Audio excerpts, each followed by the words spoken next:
What's up, everybody? So, I wanted to go over a few things. I'm going to go further in depth on these subjects in a video later on today, but I wanted to talk about Borka's law of traffic.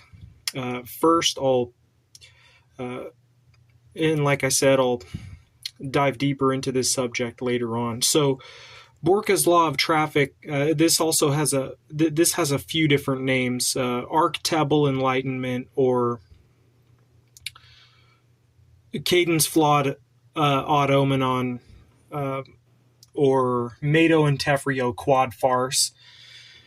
So this is where a bunch of people became sick of cars. They didn't want to drive anymore. And it was about a bunch of people who turned their automobiles into twisted metal artwork and placed it on their front lawn as a protest. And they said, we're not going to drive anymore.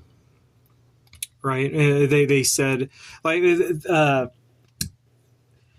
they grew tired of commuterism, we call it. And they decided to start walking everywhere, right? For many reasons they did this, and they created a system where, like a community system, where they had their labor gig nearby so they could walk to work every day. And it was where you started to see a lot more people crowding the sidewalks in society. This happened partly, like I guess a big part of this was due to the lack of names for cars. How there was a shortage of word phrases because all the good ones had been taken up, and people started to come up with very corny, like very stupid names for cars. Polestar is a real car company, and Polestar is one that a lot of people were annoyed by and insulted by, because they felt that it was a joke on the consumer, because Polestar sounds like the king of wrapping around poles in the dark web and killing people, right? Because they used the word pole in the title of an automobile. Polestar. Polestar is the name of a car company, I believe, in Sweden, somewhere in Europe over there. And people said, oh, the car names are starting to sound stupid and weird. And some kid somewhere, like an example that I made of this, some like 7 or 8 year old kid started coming up with car names, and people were calling him a prodigy, a genius of naming cars. And the car names he came up with were very stupid, right? Cars like Mato and Tefrio, cars like Fifth MDO. And people said, this is getting retarded. This system has become, like, it's just stupid. And people said, we're not driving anymore. So it was a cultural, an economic phenomenon where people started turning their cars into twisted metal statues. When they learned about commuterism, the system of government, right? How people said commuterism is a system of control, a capitalist system of control, to trap people. And people said people were sick of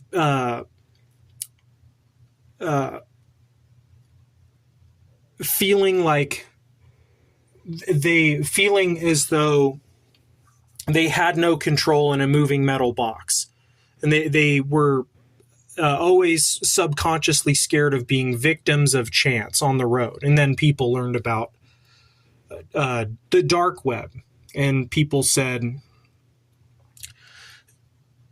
oh, we can be easily killed on the freeway because we're occupied by or in traffic because we're occupied by the steering wheel and trapped in this box, and people just became sick of the commuterism, the commuterist system of capital, right? Which is where everybody, like pretty much everybody, commutes in a car every day, and there is this creepy shadow, this zeitgeist of donkey dick pornography, where where they sell us on this idea that all of the women are worshiping the well-endowed, right? And how a lot of men get Peyronie's disease from jerking off, and people said, oh, the whole system is just stupid. And so people started walking to work.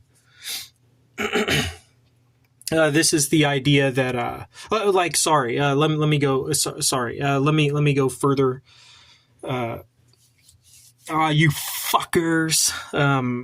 Let me go back further. So the zeitgeist of pornography is something that keeps commuterism intact, right? That shadow of negativity, right? How they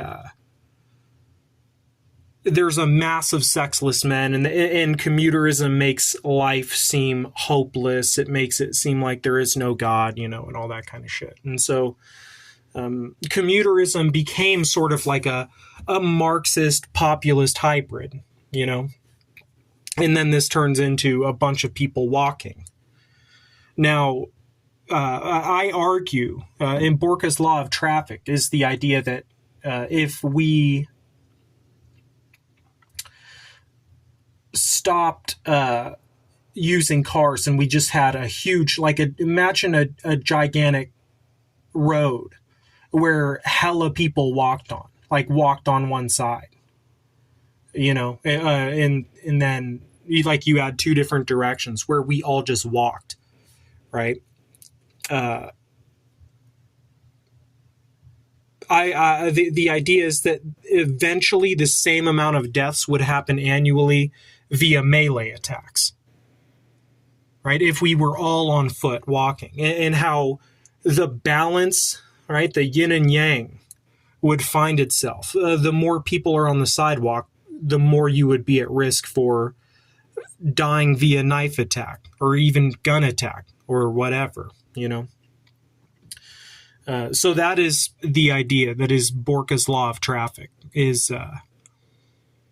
And this sort of contradicts the idea of Lenin Electric, or goes against it, the agenda of Lenin Electric, because Lenin Electric depends on people being in cars, right? Lenin Electric is where they place sensor strips on the surface of the highway, and so each time a car runs over the sensor strip, it creates a friction force of energy, and somehow they are able to source that energy and then power the city to give everybody free electric, right? It takes a major bill away, a huge bill away from everybody. This is more likely to happen in big cities because of commuterism, right?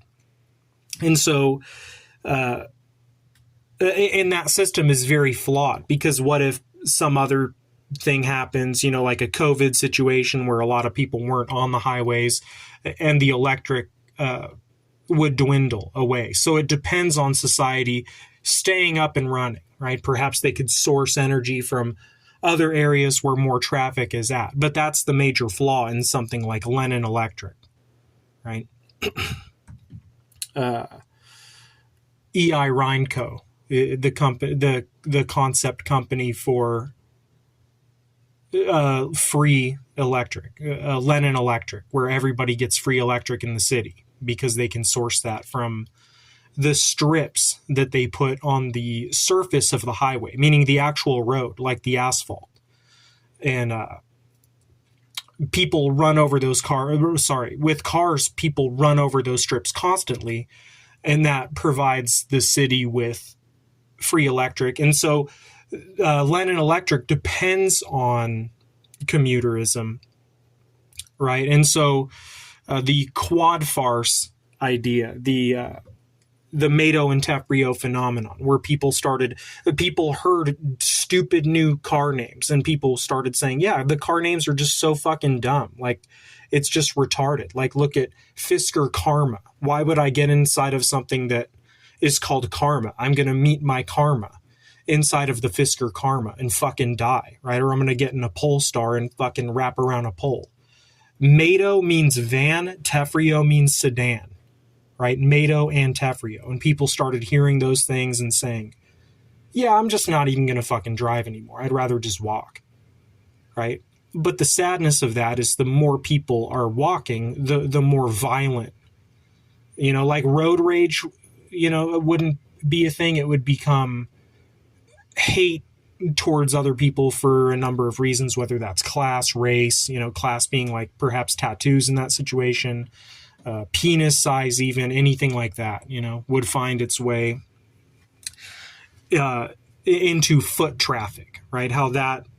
So the idea, like Borka's law of traffic, is the idea, like I said, if all of us got rid of our cars and we would go on foot to work every day, that the same number of deaths would happen as on foot as there would have been auto accidents because of conflicts, face-to-face conflicts, right? And then another key layer to that is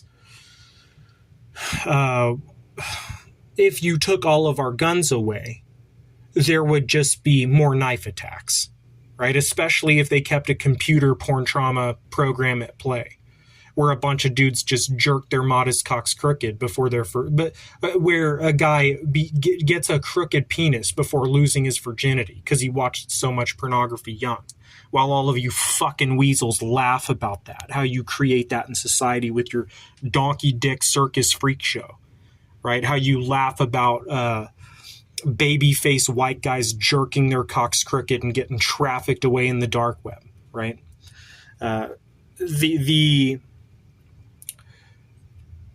If they took guns away, we would just see more knife attacks, because how are you going to get rid of all the steel?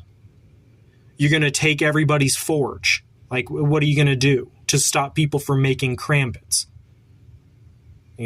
So let's see what else do we have here?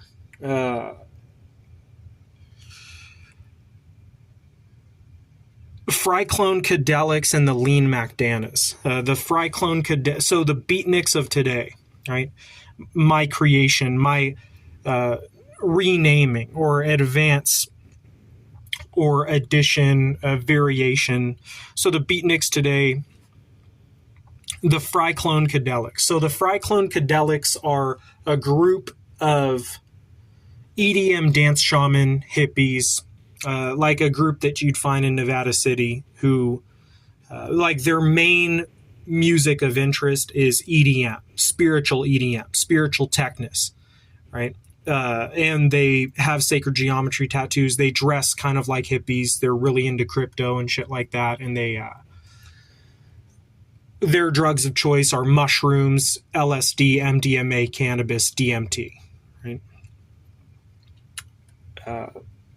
They aren't as, like, they have an appreciation for rap music, yes, do the Fryclone Kedelics, but they're not super immersed in rap music. Like, to them, it's secondary compared to liquid drum and bass or EDM, things like that, whereas the lean Macdanas are the rap culture, right? They're not as much, they're not the what we would call the Burning Man culture like the Fryclone Kedelics. The lean Macdanas, also known as the Grim Reaper Bitch Isaacs, are the lean Macdanas are a group that puts rap music first, and they like drugs like lean or cocaine or yes, cannabis, but a lot of Xanax and opioids, right? Like benzos and opioids are the drugs of choice. And so they're similar in the sense that they tattoo themselves. They are a fashion show, who goes to concerts a lot, but there are some key differences. The music that they like, the styles are slightly different, the attitudes are slightly different, you know. So that is the difference between the Fryclone Kedelics and the Lean Macdanas. The Fryclone Kedelics promote greater sense of Tao, even though they're also slaves to their image, whereas the Lean Macdanas deny Tao. They say, it's all about getting money and having ice, having bling, right? Tenabyss gaming PC. So I've decided Tenabyss gaming PC has to be Tenabyss gaming PC. And this is an option for a guy like Elon Musk to create his own custom PC and sell it to the masses. Tenabyss, obviously the word 10 and abyss, this is a synonym for SpaceX, because 10, X is Roman numeral 10, abyss means space. So the Tenabyss gaming PC, the next level PC gaming, this is the custom PC of Elon Musk to sell, right? So it'll likely be a black rectangle box with some sort of design that is unique to it, and it is a gaming PC. Domicide Live, as you can see, I put an X right next to it. I'm not too sold on that. That was just a concept for a video game I wanted to throw in. Domicide Live is a live mod gaming realm space where it's all rubble, basically, with concrete to hide behind. And it's basically a free-for-all with long range, short range, and melee weaponry, right? How you can just go in there. It's just a live mod space, high-tech live mod space, where you can go in and fight against a bunch of different people, you know.